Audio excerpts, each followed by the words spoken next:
La Hora de Maquiavelo. Hola, hola, ¿qué tal? Bienvenido a esta nueva Hora de Maquiavelo. Bueno, vos ya sabés que este es el programa de los maquiavelitos, ¿no? Y vamos a tratar en esta Hora de Maquiavelo de seguir con este tema de las falsas expectativas, ¿no?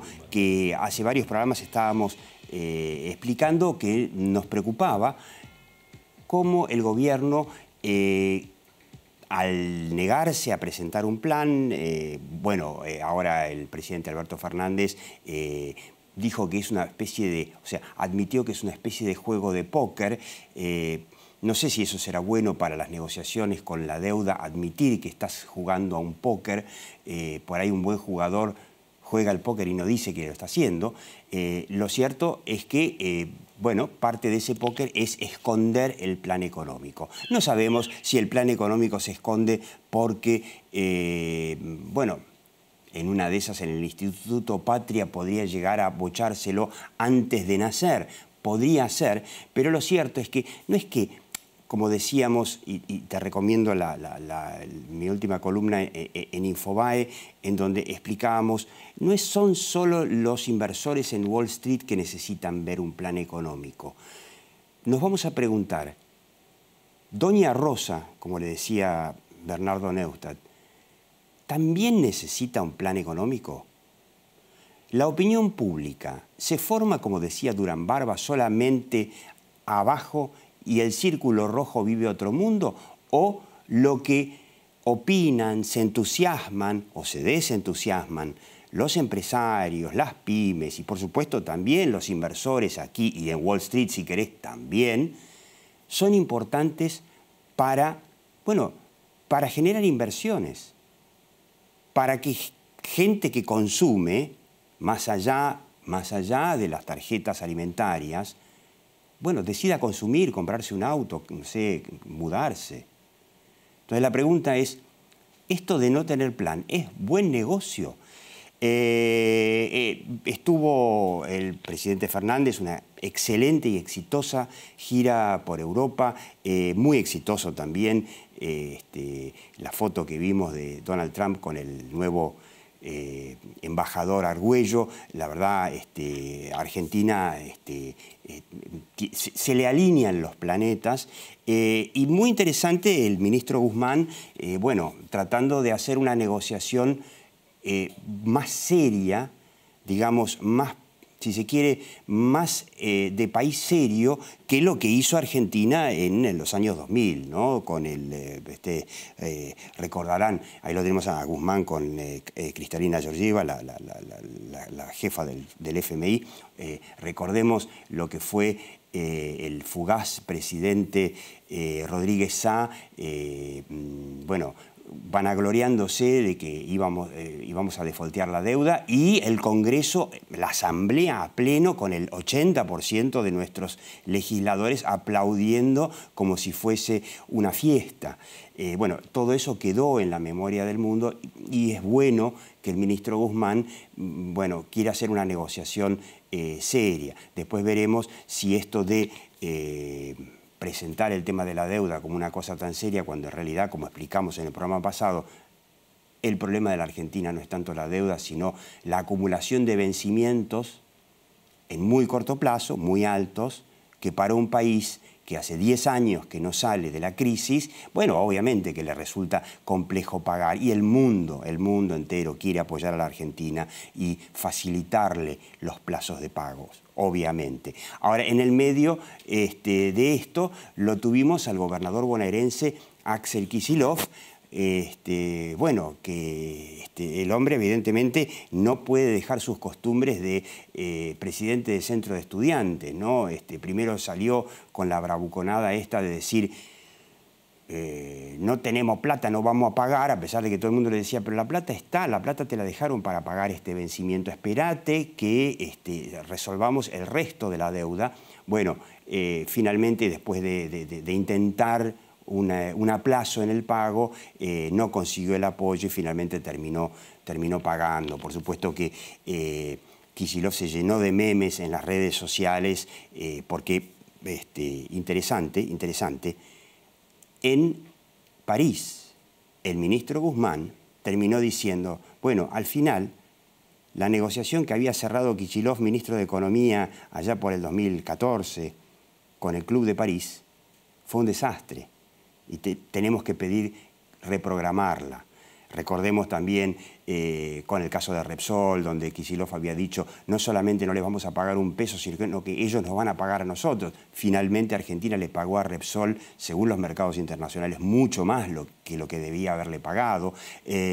Todas las negociaciones se hicieron así. Recordemos, con los holdouts ya se había llegado a un acuerdo en 2014 para resolver el default definitivamente, que ni Lavagna ni después Boudou lo habían podido resolver, y el propio Kicillof interrumpió un acuerdo que ya el mundo lo daba por cerrado, de manera que, bueno, es bueno esto que dijo Guzmán del Club de París, pone en caja a un político que evidentemente negocia o usa la deuda para negociar para la tribuna. Esto es lo que llamamos de centro de estudiantes, y la verdad que eso no es bueno, y por eso, como este es el programa de los Maquiavelitos, le vamos a pedir a nuestro señor director Diego Misraji, música, maestro. Bueno, Axel Kicillof lo volvió a hacer, amenazó con dureza innecesaria y terminó cediendo más de lo necesario. ¿Puede arruinar la negociación de Alberto?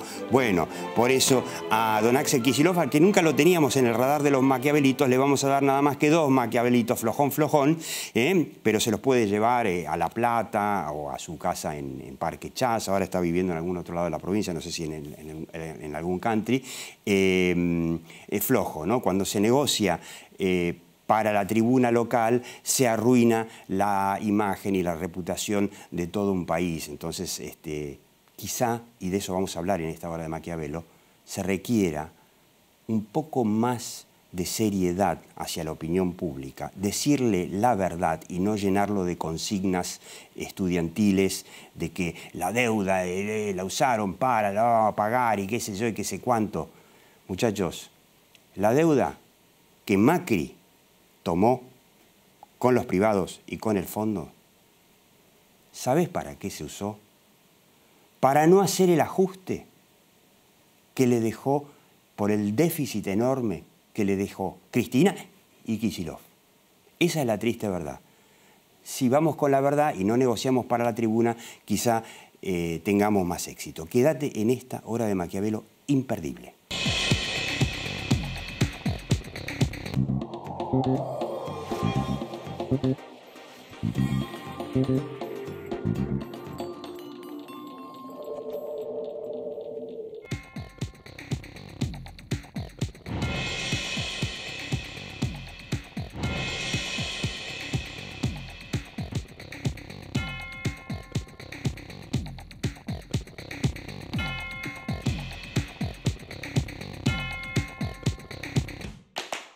Trae tu sueldo a Banco Galicia. Te damos hasta 10.000 pesos en tu tarjeta Galicia Visa. Hacete Galicia en bancogalicia.com. Banco Galicia.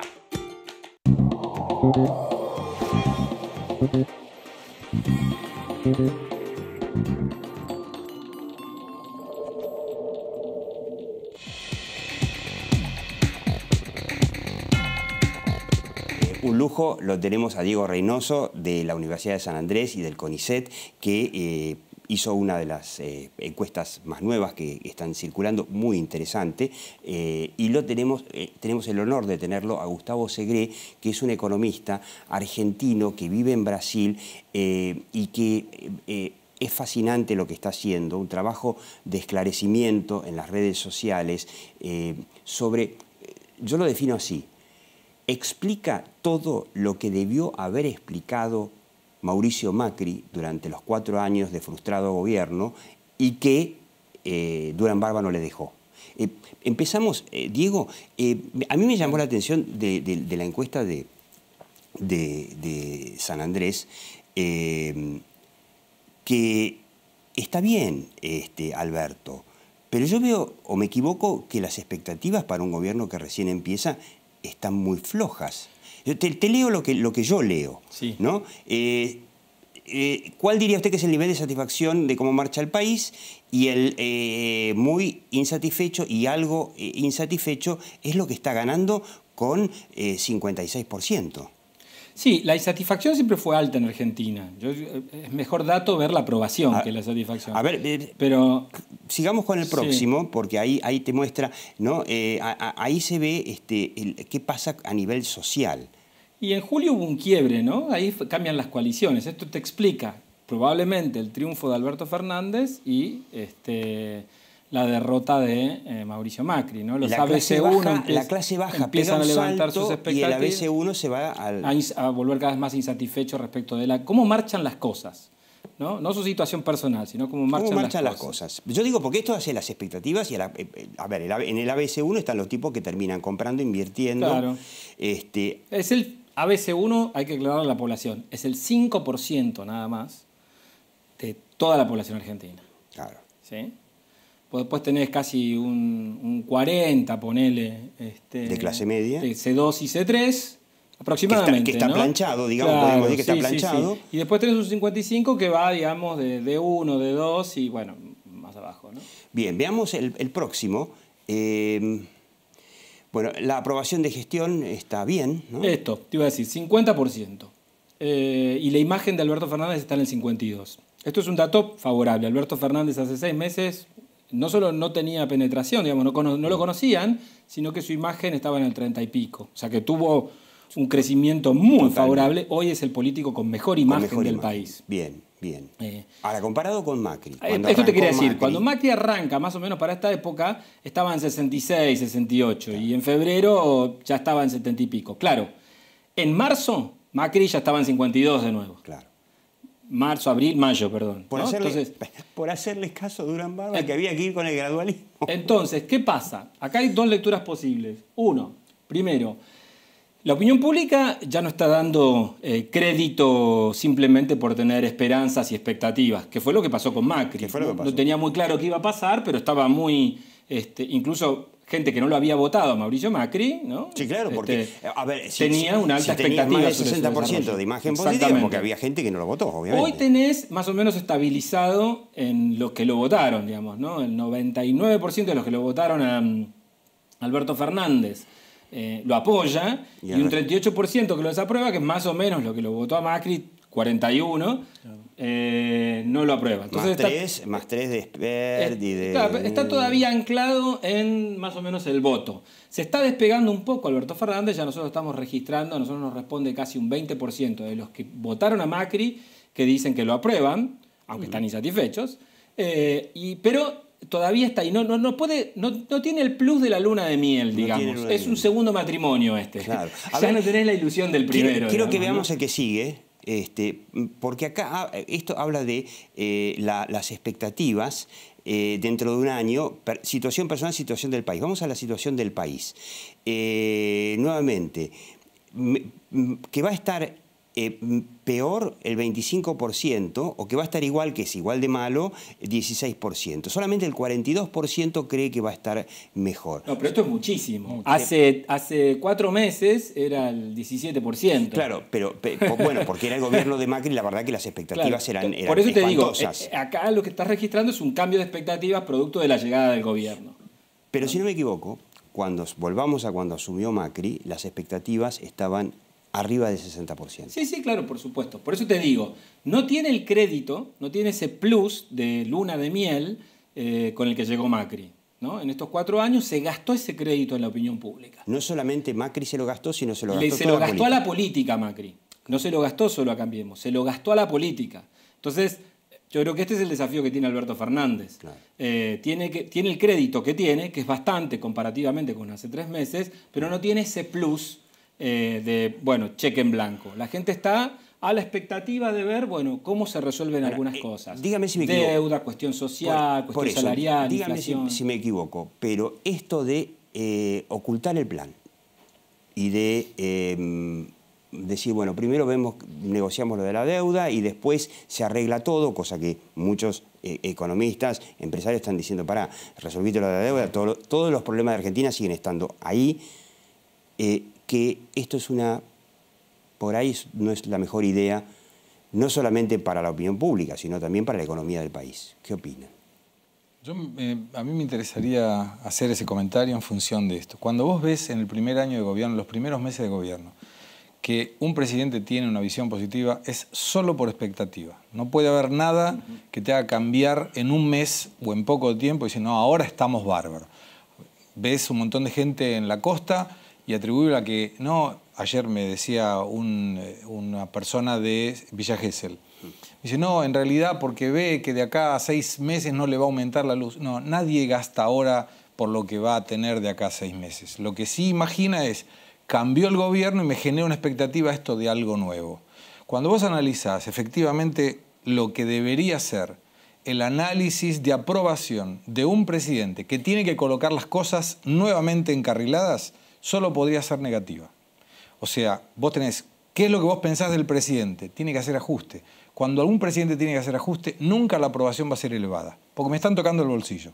Lo que sí cambia es la otra parte, donde decís, en el futuro, ¿qué ves? Y ahí sí, si vos tenés, en mi humilde opinión, sin interpretar encuestas, cuando vos decís, no lo apruebo ahora, pero creo que en el futuro va a estar mejor, ese para mí es un gobierno que está haciendo las cosas que debe hacer. ¿Y vos cómo lo ves? ¿Que está haciendo las cosas que debe hacer? Para mí no. No, porque no tenés un plan. La duda es, ¿hay un plan y no lo digo o no tengo un plan y por eso no lo digo? Claro, esa es la gran duda de muchos, que el plan no está porque fue todo muy improvisado. Dicen algunos que en realidad el candidato favorito de Fernández era Redrado, que Cristina se lo bochó por la pelea que tuvieron cuando estuvo en el Banco Central. Una lástima, porque todas las cuestiones de Estado deberían priorizarse a las personales. Si Redrado era bueno, hay que dejarlo.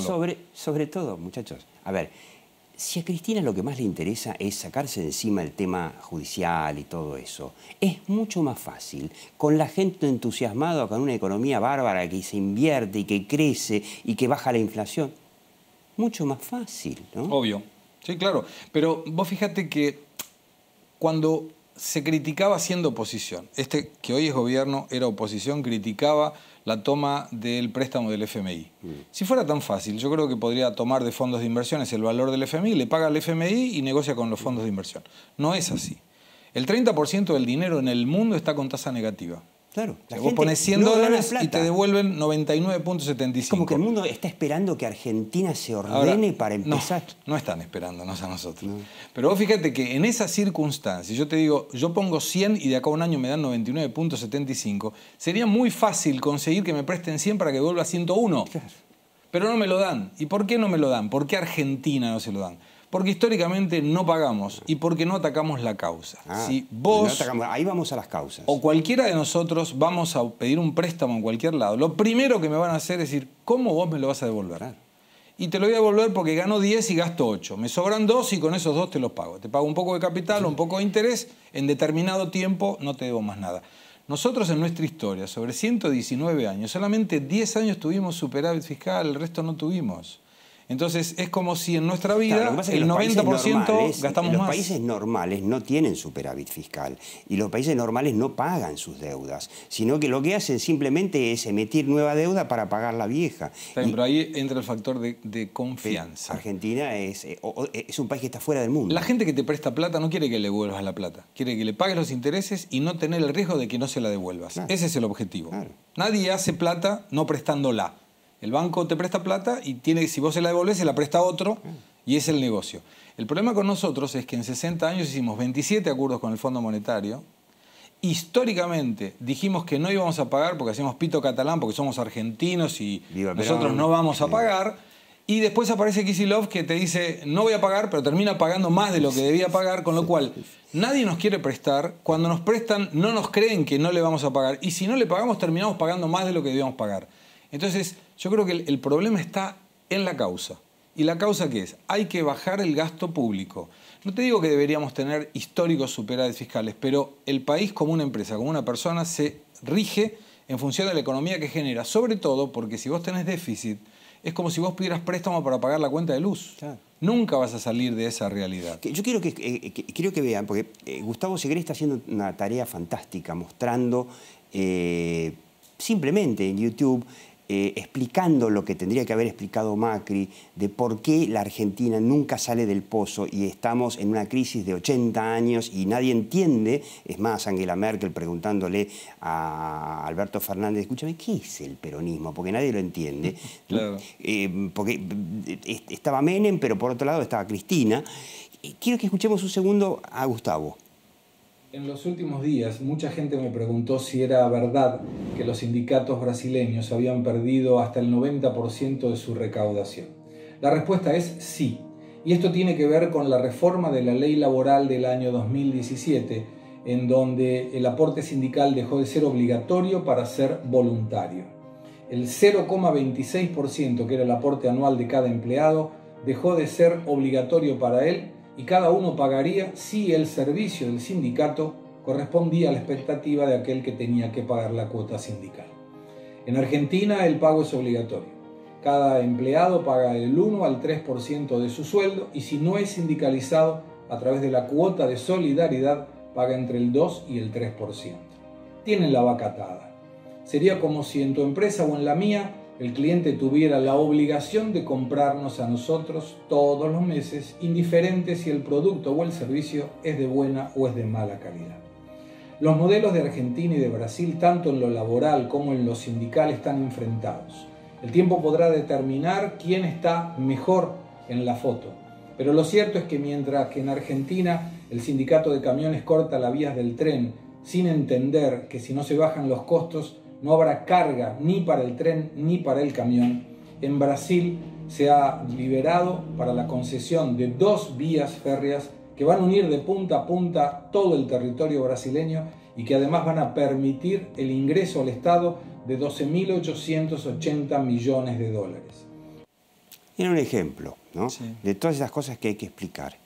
Yo no sé, la opinión pública argentina, este tipo de cosas, ni las sabe. No las conoce. Es una pena. Yo a veces digo, qué lástima que Macri entendió que no podía hablar de ajuste. ¿Y por qué no hablaba de reformas? Ahora, Brasil nos va a pasar por encima. Brasil ya nos está pasando por encima en los indicadores macroeconómicos y pensá que en la década del 80 el Producto Bruto Interno brasileño y argentino estaban iguales. Y hoy Brasil es 5 veces el tamaño. Tenés 18 millones de personas de clase A, B, C, 1. Y 113 millones de personas de clase media. Y es consumir. Consumen todo lo que le pongas adelante, porque además hay inflación menor al 4%, tasa de interés que el miércoles de la semana pasada lo bajó al 4,25% al año, y con una desvalorización que proyectan el dólar, que hoy está a 4,25 para fin del año 2021, en 4. Ahora, ¿puede servir este tipo de ejemplos? Hasta ahora nos comparaban, bueno, con Chile no sirvió, con Europa ni hablar, por supuesto, pero por lo menos compararnos con nuestro vecino del Boca River, que es Brasil. Mirá, Brasil está generando puestos de trabajo a lo bestia con la reforma laboral que hizo. 1.100.000 en el año 2019. En estos momentos, 1.100.000 nuevos puestos de en trabajo. el año 2019. Sí. En Argentina, decir que no sale mucho en los diarios, están cerrando cualquier cantidad de plantas en estos momentos. Yo sé por colegas que trabajan en comunicación de crisis, montones de plantas se están cerrando, se están yendo del país. ¿Podrá servir esto? ¿O la opinión pública en Argentina es absolutamente inamovible? No, hay estabilidad en la opinión pública, en muchas cosas. Los sindicatos, de hecho, no son los sectores, hace poco medimos eso, No que tienen gozan buena con imagen. mejor imagen. No, eso sí. Digamos, sindicatos, jueces, empresarios incluso no tienen buena imagen. No. El problema no es solamente de los sindicatos.